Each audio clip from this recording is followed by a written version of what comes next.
Samahan niyo ako sa interview ko ngayong araw. After I quit my job, ngayon ready na ako magsimula ng panibago. And since from Taguig ako at nasa marketing industry pa, sobrang competitive na opportunities para sa amin. Especially ang daming bagong graduate ngayon. Na-interview na ako twice, pasado naman sa HR, pasado sa operations manager, and right now, yung owner naman ang i-interview sa akin. Yung company located sa Manila, kaya kailangan ko mag-jeep, MRT at LRT. Sobrang sama din ng panahon ngayon, kaya ito ang nangyari. Update lang. So late na ako. It's already 1:04 at yung interview ko is 1.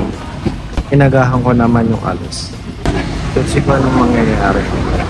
And here, the most important thing is you show up. You really did show up. Kahit late ako.